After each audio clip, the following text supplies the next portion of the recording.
Quelle bénédiction ce matin d'être à l'église CCH. Amen. Yes. Je vois tout le monde qui me regarde ce matin. Il se pose toute une question.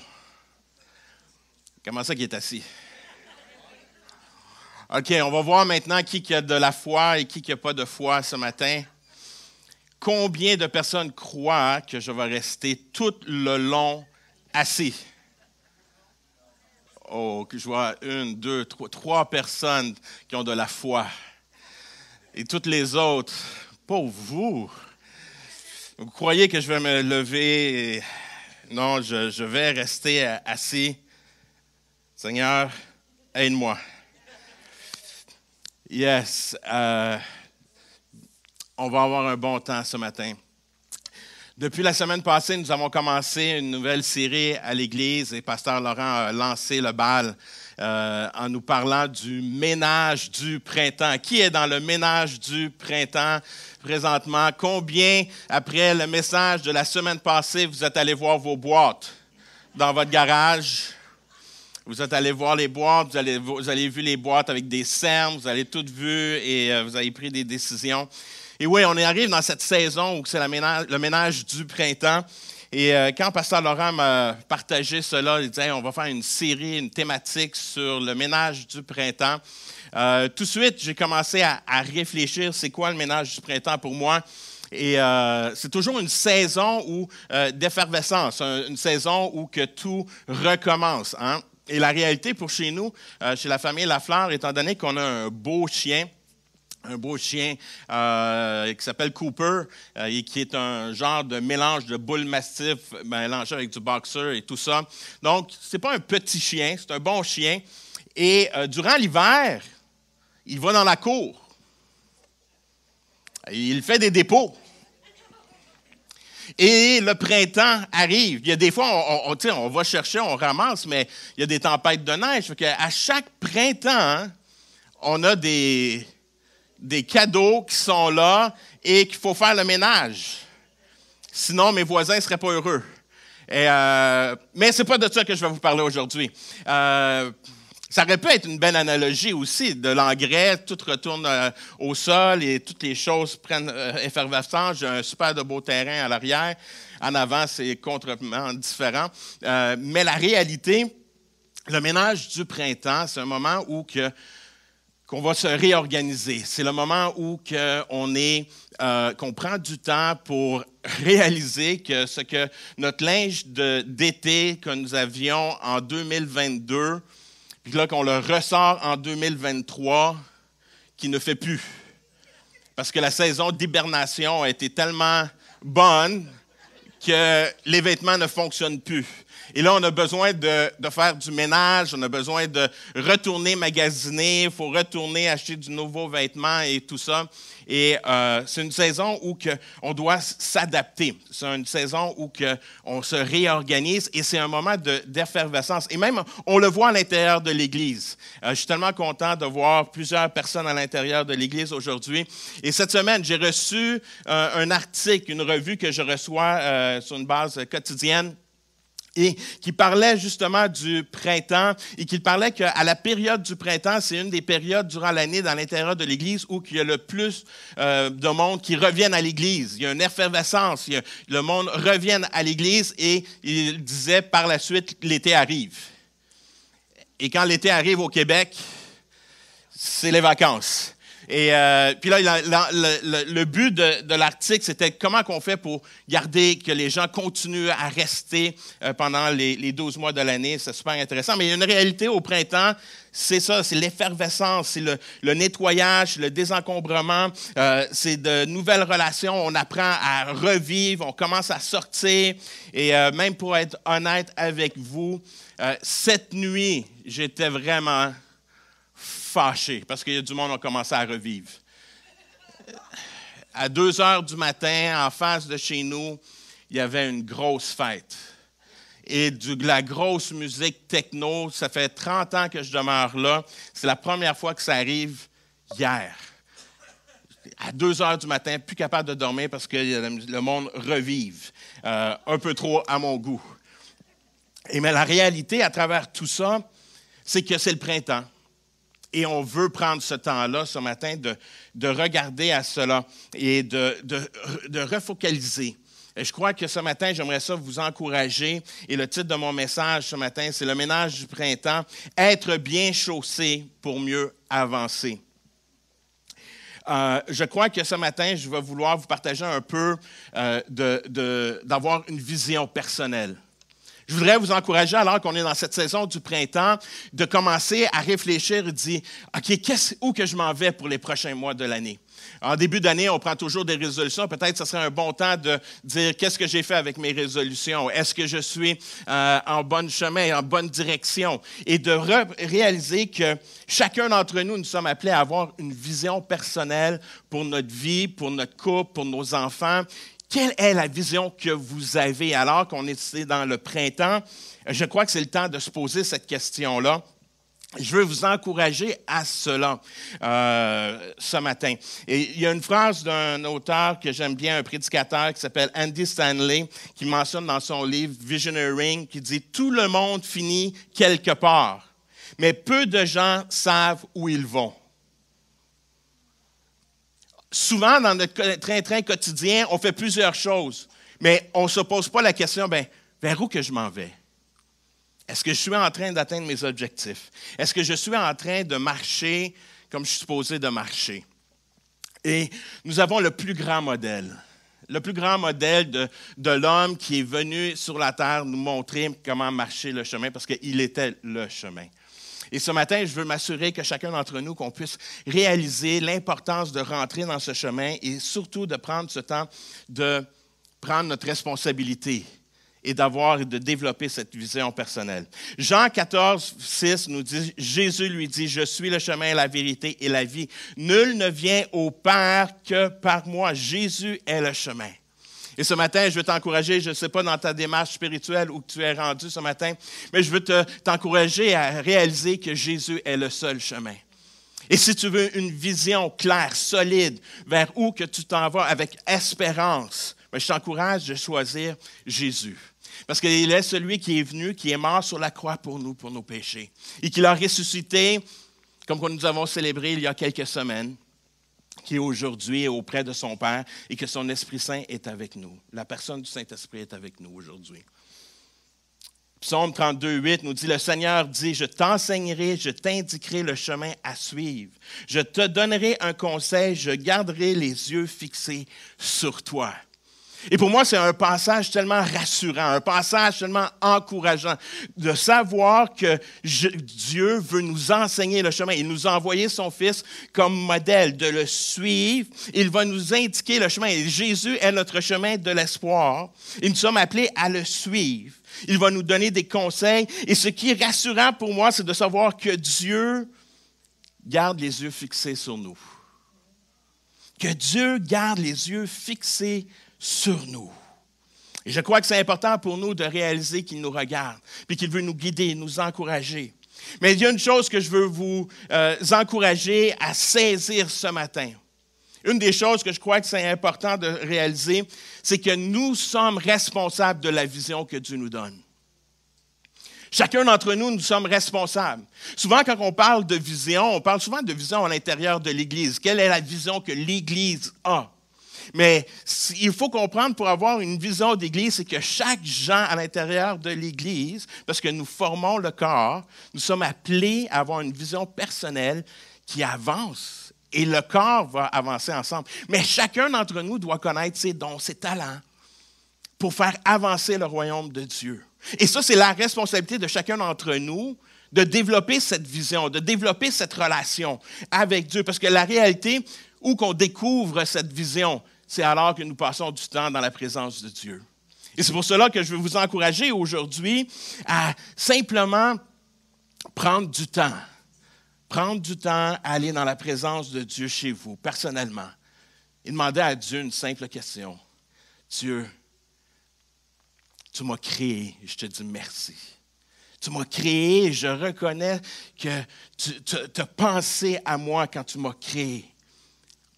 Tu m'as créé pourquoi? Qu'est-ce que tu veux que j'accomplisse pour l'avancement de ton royaume? Est-ce que tu peux me guider, m'enseigner? Est-ce que ta parole peut me parler? Et ce matin, ma prière, c'est que chacun d'entre nous, qu'on puisse ressortir de ce lieu avec ce désir de recherche et de rouler sur le chemin. Il faut comprendre que nous avons cette responsabilité-là et alors que Dieu nous donne cette vision, nous accorde la vision que chacun d'entre nous, nous devons réaliser aussi que nous avons une responsabilité de la mettre en action. Nous avons une responsabilité. Et souvent, j'ai vu trop de fois des personnes dans les années que je suis à l'intérieur de l'Église, des personnes qui disent « Ah, passe, je sais que Dieu m'a mis des choses à cœur, je suis là, je suis super excité. » Puis je dis « Wow, extraordinaire! Qu'est-ce que tu vas faire? » Ah, je ne sais pas. Je ne sais pas, je vais attendre. Je vais continuer à prier. La prière est extrêmement importante. Mais souvent, la prière peut devenir une excuse à notre procrastination.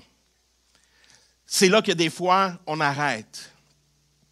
Des fois, pourquoi? Parce que je vais aller prier un peu plus au lieu de simplement apprendre à être obéissant, de faire confiance à Dieu et d'avancer et d'aller plus loin avec Dieu. Et ça, nous sommes appelés à faire cela. La semaine passée, Pasteur Laurent nous a parlé de Billy Graham. La plupart d'entre nous, nous le connaissons. C'est un homme qui a enseigné dans les années 70, 80, 90, qui a prêché et des milliards de personnes ont connu le Seigneur à travers son ministère. Maintenant, pouvez-vous vous imaginer un monde sans Billy Graham? L'impact que si, il y a plusieurs années, il aurait dit « Ah, je ne suis pas sûr. Je suis juste un vendeur. Je vais continuer à vendre mes choses, puis parce que je ne suis pas sûr. » L'impact. La semaine passée, j'écoutais un film basé sur une histoire chrétienne qui s'appelle Woodland. C'est une histoire de football aux États-Unis et tout ça. Et c'est un homme qui a été influencé par le ministère de Billy Graham, qui a rentré dans une école secondaire où il y avait une équipe de football, qui a commencé à partager aux jeunes et comment que ça a fait un impact sur la ville des années 70. Incroyable. Simplement à cause qu'une personne a dit « Dieu m'accorde une vision, maintenant je vais passer à l'action ». La vision constitue l'essence et le sens de notre direction. Lorsque nous avons une vision claire de ce que nous voulons accomplir pour l'œuvre de Dieu, cela nous donne une direction et un sens à notre orientation. Sans vision, nous sommes perdus. Proverbe 29, 18, il n'est pas à l'écran. Sans vision, nous pouvons facilement nous laisser désorienter. Il y a des choses dans notre vie souvent qui vont nous éloigner de notre vision, notre temps, nos désirs, nos souffrances, qui nous emmènent à perdre notre orientation et notre destination. Une vision claire nous aide à prioriser notre temps. La vision claire va nous amener à aller plus loin. Ce matin, j'ai quelques questions pour toi. Peut-être tu n'auras pas le temps de les prendre en note et je t'encourage à réécouter le message à la maison. Vous allez pouvoir peser pause, prendre la question et répondre. Je suis conscient. Et c'est cela que je fais souvent quand j'écoute des prédications. Souvent, moi, quand j'écoute une prédication, ça peut me prendre 1h30, 2 heures à écouter un message. Parce que je vais peser sur pause. Quand la personne pose une question, je commence à réfléchir. Et je prends du temps. Et je médite sur le message. Ce matin, je vais vous bombarder de quelques questions. Et je vais t'encourager à y réfléchir. On parle du ménage du printemps. C'est quoi ta situation actuelle? Où tu voudrais faire un peu de ménage? Quels sont les différents éléments de la situation que vous voulez améliorer? Quelles sont les causes, les valeurs qui provoquent cette situation? Quels sont les changements que vous pouvez prévoir dans le futur? Qu'est-ce qui fait battre ton cœur plus vite? Si nous examinons nos vies, de quelle manière suivons-nous la route que nous l'expérience, je répète, essayons-nous d'œuvrer pour Jésus ou faisons-nous l'expérience de l'œuvre de Jésus et nous qui lui, en retour, nous propulse d'accomplir la bonne œuvre. J'aimerais ça juste répéter parce que je trouve que c'est important. Si nous examinons nos vies, de quelle manière suivons-nous la route que Jésus nous propose? Essayons-nous d'œuvrer pour Jésus Où faisons-nous l'expérience de l'œuvre de Jésus en nous, qui lui, en retour, nous propulse à aller de l'avant et d'accomplir les bonnes œuvres qu'il a déjà préparées pour nous. Acte 2, 17 nous dit, « Voici ce qui arrivera dans les derniers jours, dit Dieu. Je répandrai de mon esprit sur tout être humain. Vos fils et vos filles deviendront prophètes et je parlerai par des visions à vos jeunes gens et par des rêves aux plus âgés parmi vous. » Hey, les jeunes, Dieu veut vous lancer, vous révéler les visions qu'il a pour vous. Et nous, les personnes plus âgées, je me considère dans ces personnes de plus en plus. Savez-vous pourquoi que Dieu nous parle plus en rêve? Je sais que les personnes âgées ne m'aimeront pas, mais la réalité, c'est qu'on dort de plus en plus. C'est pour ça que Dieu nous parle en rêve. Il y en a qui disent « Amen ».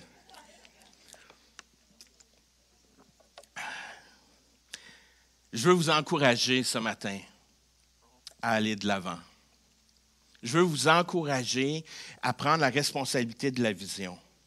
Alors qu'on revient à notre ménage de printemps, une des choses que moi j'aime dans le ménage du printemps, c'est quand c'est le temps d'aller dans mon cabanon à l'arrière. Je n'ai pas de garage, fait que je vais dans mon cabanon et c'est l'endroit où mes pneus sont installés.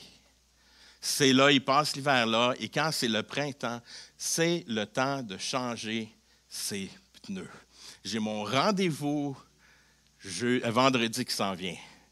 J'ai hâte à voir mes pneus d'été. Ça fait une différence. Ça fait une différence, surtout pour ceux que je sais qui sont plus dans le nord et qui ont des pneus à clous. Les changer pour tes pneus d'été, ça fait une grosse différence. Ce matin, alors que vous avez vu la semaine passée, Pasteur Laurent a fait des analogies avec les boîtes. Moi, j'aimerais ça faire quelques analogies avec mes pneus. On va regarder à 4 analogies qu'on peut retrouver à travers nos pneus. Et pourquoi c'est si important de changer nos pneus d'hiver et avoir des pneus d'été. Parce que je crois, mieux qu'on est chaussé, mieux qu'on peut avancer. Et le but, c'est qu'on puisse mieux avancer. La première raison pourquoi on devrait changer nos pneus d'été, c'est parce qu'on s'adapte aux conditions qui sont devant nous. Les pneus d'été ne sont pas adaptés aux conditions hivernales, mais ils sont parfaits pour l'été. De même, dans la vie spirituelle, lorsque nous sommes bien ancrés dans notre foi, nous devons être capables de nous adapter aux différentes situations de notre vie. Alors qu'on est ancré dans la foi, on est appelé à s'adapter aux circonstances que nous avons dans nos vies. Et nos circonstances sont complètement différentes. Et une des choses que j'aime des pneus d'été qui fait une grande différence avec les pneus d'hiver, et peut-être vous l'avez aperçu ce matin, quand vous avez vos pneus d'hiver, comme une journée qui pleut, les pneus d'hiver n'ont pas la même fonction. Les pneus d'hiver vont enlever de la neige, mais pas de l'eau. Et c'est pour là qu'on peut faire de l'aquaplanage. Les pneus d'été sont faits pour rejeter l'eau, pour prendre l'eau et la rejeter en arrière. J'aimerais ça te dire aujourd'hui qu'on est appelé à prendre, alors qu'on marche avec nos pneus d'été, toutes les circonstances que nous avons pu avoir passées, on doit les passer avec nos pneus et rejeter à l'arrière. Ce qui est passé demeure passé. On n'est pas appelé à vivre dans notre passé. Oui, il y a des choses dans notre passé qui nous ont marqués. Et c'est une réalité. Mais nous devons apprendre du passé, mais nous ne sommes pas appelés à y rester. Nous sommes appelés à avancer. Vous connaissez l'illustration, je suis convaincu que Pasteur Laurent l'a déjà utilisé et moi, je l'ai déjà utilisé dans le passé. Mais même si c'est une illustration que probablement tout le monde connaît, je crois qu'elle est encore bonne et efficace aujourd'hui. Quand on roule, il y a une raison pourquoi le pare-brise est plus grand que la fenêtre en arrière. Quand on regarde en avant, on a besoin de voir qu'est-ce qui se passe. On a besoin de voir les circonstances. On a besoin de voir qu'est-ce qui est là. Mais quand je suis appelé à regarder à l'arrière, j'ai un petit miroir qui reflète en arrière. Quand je conduis, je ne suis pas appelé à conduire avec le petit miroir. Je suis appelé à regarder à l'avant. Et une fois de temps en temps, je regarde qu'est-ce qui s'est passé. Pour m'aider à voir comment que Dieu a agi. Comment que Dieu a été fidèle. Comment que Dieu, à travers des circonstances extrêmement difficiles, peut-être des moments que vous avez vécus, des moments durs que vous avez vécus, et que vous voyez la fidélité de Dieu à travers cela. Et que là, maintenant, vous êtes capable d'aller de l'avant. Moi, je veux t'encourager ce matin à aller de l'avant. Ne pas rester dans le passé. Roule, avance. Mais alors que notre ennemi, lui, veut nous faire vivre dans notre passé, veut nous ramener dans nos moments de culpabilité, de honte, Dieu lui dit, non, suis-moi. Suis-moi. Tu vas voir, mon joug est léger. Suis-moi, le chemin que je te propose est beaucoup plus léger de ce que les autres veulent te proposer. Suis-moi, avance avec moi. Et moi, ce matin, je veux t'encourager à prendre tes pneus d'été et t'adapter à la situation et de rejeter le passé. On doit apprendre à s'adapter. Nous avons vécu dernièrement une période où nous avons vu des arbres chuter à cause du verglas. Et d'autres arbres qui ont resté droits. Et mon questionnement à travers tout ça, c'est de voir que certains n'ont pas été capables de s'adapter à la situation. Et d'autres ont réussi. Ils ont été plus flexibles. Ils ont été capables de se pencher. Ils se sont adaptés. Je crois que chacun d'entre nous sommes appelés à nous adapter.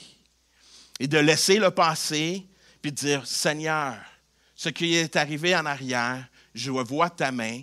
Maintenant, ce que j'ai passé et ce que j'ai vécu, je dis merci et maintenant je vais de l'avant. Parce que tu m'as formé, tu m'as montré ta grâce, tu m'as montré comment tu étais là et maintenant j'avance. J'aime Philippiens 3,13 qui dit « Mais je fais une chose, j'oublie ce qui est derrière moi et je m'élance vers ce qui est devant moi. » Je vais devant moi. Quand on place notre foi en Dieu, qu'est-ce qui se produit? C'est que Dieu nous propulse à aller de l'avant. C'est lui qui nous propulse. Mais c'est que j'ancre ma foi en lui. Et moi, ce matin, je veux t'encourager à aller de l'avant, de prendre le temps de s'adapter. Deuxièmement, on voit aussi une des choses qui est super intéressante quand on met nos pneus d'été, c'est qu'on réalise qu'il y a une économie de carburant. Et là, tout le monde devrait dire Amen. Et je crois, à partir de ce moment, tout le monde va aller mettre ses pneus d'été. Les pneus d'été sont plus légers que les pneus d'hiver, ce qui réduit la résistance au roulement et améliore l'efficacité énergétique de votre véhicule, ce qui peut réduire votre consommation de carburant. De même, dans la vie spirituelle, lorsque nous sommes bien ancrés dans notre foi, nous devons être capables d'améliorer notre efficacité pour accomplir la mission que Dieu nous accorde. Voyez-vous, on a une économie de carburant, mais cette économie de carburant-là nous emmène à pouvoir accomplir et faire encore plus, être encore plus efficace. Moi, c'est la période d'été, quand je change mes pneus et tout ça, puis là, je suis rendu, je mets de l'essence, je ne sais pas pour votre véhicule. Moi, mon véhicule m'indique toujours l'approximatif de combien de kilométrage je vais pouvoir faire avec comment mon réservoir est rempli. Et quand je remplis mon réservoir pendant la période de l'hiver, je peux faire environ 650 kilomètres. Environ. Et quand c'est l'été, ça monte jusqu'à 900. C'est le fun, hein? Oui, c'est ça, des modèles hybrides. Et là, tout le monde veut changer de pneu, veut aller chercher un modèle hybride. Je crois que chacun d'entre nous, Dieu veut nous amener à développer un rythme avec lui. Voyez-vous, Dieu nous appelle à suivre son rythme et non le rythme de la vie. Le rythme de la vie nous emmène souvent à être rapide, mais on s'épuise rapidement. mais nous sommes appelés à suivre son rythme. C'est ça qui est important. Et c'est ça qui est important pour nous aujourd'hui. Alors qu'il y a tellement de choses à accomplir, et la question se pose, est-ce que j'accomplis les bonnes choses? Est-ce que j'accomplis ce que Dieu me demande d'accomplir? Est-ce que je suis obéissant à ce que lui me demande? Ou je suis plus préoccupé à accomplir tout ce que la société me demande d'accomplir? Oui, la société va mettre des pressions des fois. Je me rappellerai toujours, il y a un peu avant la COVID, il y avait plusieurs activités. Je parlais à un jeune homme qui avait un jeune enfant en bas âge qui était au primaire. Puis là, il commence à avoir plein d'activités et tout ça. Puis là, le père me dit, le coach de l'enfant arrive, il dit, pour que ton fils puisse se développer encore plus, mais oui, il fait un sport, mais il devrait en faire un deuxième puis un troisième. Pour qu'il soit plus mobile, qu'il ait plus d'habileté, puis qu'il soit plus, il ait de meilleurs réflexes, que ce ne soit pas juste un style. Fait que si je commence à faire cela, là, je n'ai plus le temps. Je n'ai plus le temps pour rien. Parce que c'est quand les activités pour les enfants? C'est la fin de semaine. Fait que j'ai plus le temps d'aller à l'église, j'ai plus le temps. Parce que je fais une activité, puis ça me fait... Puis là, il me demande d'en faire un deuxième pour son bien. Puis en tant que parent, on veut le faire le meilleur pour nos enfants. Puis là, si je veux faire le meilleur pour mon enfant, là, il faut que je fasse une deuxième. Là, je vais l'inscrire, il joue au foot, il va jouer au soccer, il va jouer au hockey, il va jouer à ci, il va faire ça. Puis là, qu'est-ce qui arrive? On est en train de tomber dans le piège de suivre le rythme de ce que la société nous demande au lieu de prendre le temps de te poser la question. Dieu, c'est quoi le rythme que tu me demandes? Est-ce que je peux avoir du repos dans le rythme de Dieu? Je crois que oui. Est-ce que je suis là en train de dire que vous devriez arrêter de jouer vos enfants dans des sports? Non! Toute ma jeunesse, j'ai joué au hockey. Même si la shape... Et puis là, mais la réalité, j'ai joué au hockey. Mais savez-vous quoi? Quand j'allais à l'église, souvent le dimanche, j'étais à moitié habillé en joueur de hockey. Parce que la pratique était la partie était juste après l'église. Puis j'arrivais, j'avais mes pads, j'avais mes culottes et tout ça, puis il manquait juste mes épaulettes. Puis quand j'arrivais dans l'auto, on mettait tout le reste, puis on arrivait, bang, puis j'embarquais sur la patinoire. Et même une fois, tellement pressé, j'avais oublié d'enlever mes protège-glaces. Fait que, sur mes patins. Fait que vous pouvez vous imaginer la scène. Mais mes parents m'ont toujours démontré que l'Église, être dans la présence de Dieu, était plus important que tout. Ils ont toujours me démontré. Tu vas faire du sport, tu vas pouvoir faire des choses que tu veux. Mais je vais t'enseigner le rythme de Dieu, d'être dans la présence de Dieu. Être plus efficace. Matthieu 11, 28, 29 nous dit « Venez à moi, vous tous qui êtes fatigués de porter un lourd fardeau, et je vous donnerai le repos. Prenez sur vous mon joug et laissez-moi vous instruire, car je suis doux et humble de cœur, et vous trouverez le repos pour tout votre être. » C'est pas ça qu'on veut. Repos. Ça ne veut pas dire qu'on ne fait rien. Au contraire, comme j'ai dit, on a une économie d'énergie pour être capable d'être plus efficace dans le royaume de Dieu. Souvent, c'est ça qu'on pense. Quand on parle du jour du sabbat, c'est le 7e, on en prend un. Mais les 6 autres, qu'est-ce que Dieu nous demande de faire? Travailler. Nous, dans la province du Québec, on est chanceux. Il nous donne 2 jours de congé. C'est toujours de la perspective. On est appelé à prendre une journée pour Dieu, se reposer, de rentrer dans sa présence et travailler les 6 autres. Fait qu'on a besoin d'une économie d'énergie, d'être vraiment connecté sur la vision que Dieu nous appelle, de se concentrer, et on va être capable d'avancer. Donc, quand on a des pneus d'été, on s'adapte. On a une meilleure économie de carburant et on a une meilleure adhérence.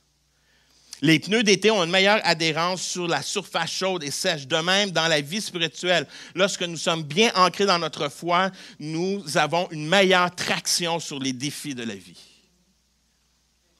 On a une meilleure traction parce qu'on a un discernement qui nous anime. Il y a une sagesse qui nous anime. Il y a le fruit de l'esprit qui nous anime, qui est capable de nous guider, nous diriger. Et les défis qui sont là devant nous, des fois, oui, ils peuvent nous faire peur, mais on y va, on avance. On avance. Pourquoi? Parce qu'on a une meilleure traction. On est capable de discerner. On est capable de discerner, ça, c'est le plan de l'ennemi. Ça, c'est que je suis capable de voir que, ça n'a pas rapport. Je continue, j'avance. Et ça, j'aime, un de mes personnages favoris dans les Écritures a toujours été Josué. Josué a toujours été capable d'avoir une vision claire. Alors que le peuple voyait autre chose, Josué a resté focus. Il a resté focus, puis il a dit non, avec Dieu, on peut tout. Vous voyez des géants, moi je vois autre chose, je vois la main de Dieu agir. Je vois la main de Dieu agir et on va aller de l'avant. Et c'est ça l'importance, avoir une traction, être capable d'avancer.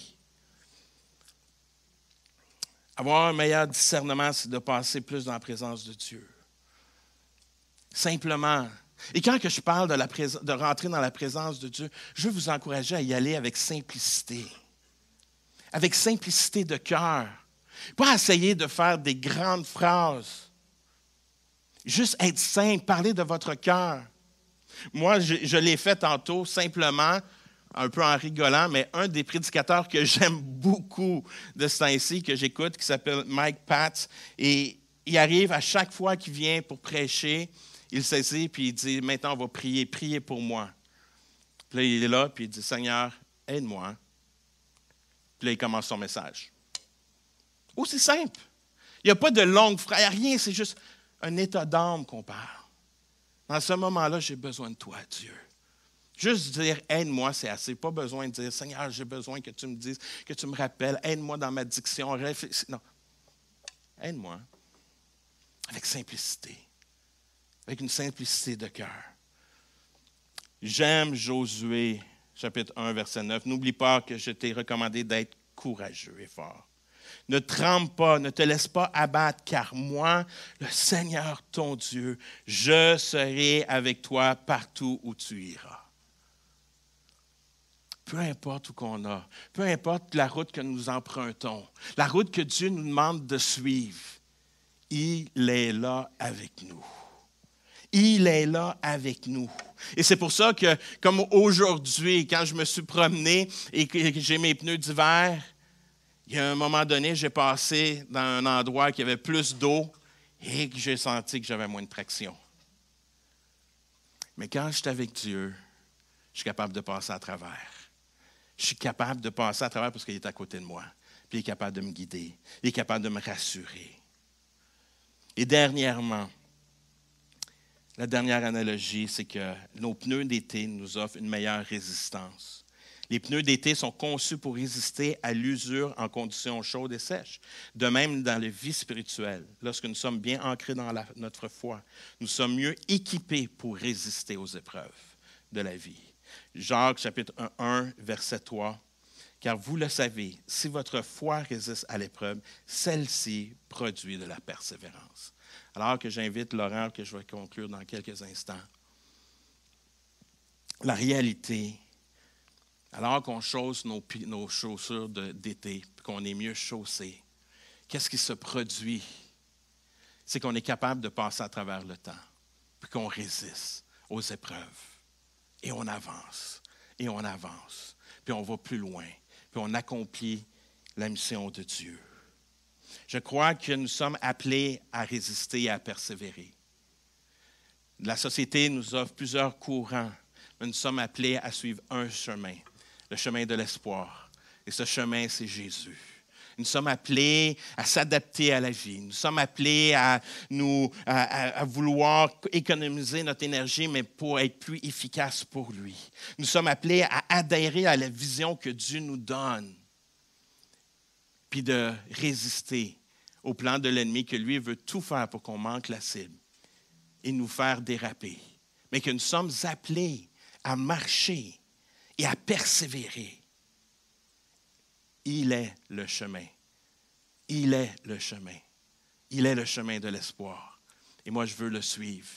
Et c'est pour ça que je veux m'adapter. Je veux l'écouter. Je veux qu'il me guide, qu'il me dirige. Et ce matin, ma prière pour chacun d'entre nous, c'est qu'on puisse sortir d'ici et dire, ouais, c'est le temps que je chausse mes chaussures, que je sois bien chaussé, que je mette mes pneus d'été, puis que j'avance.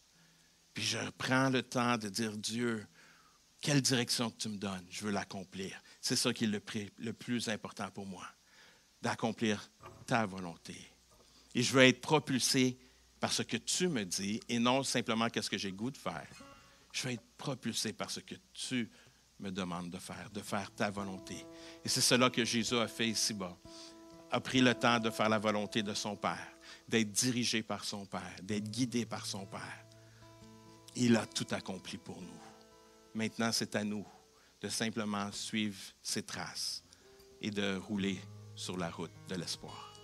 Amen. Que Dieu vous bénisse.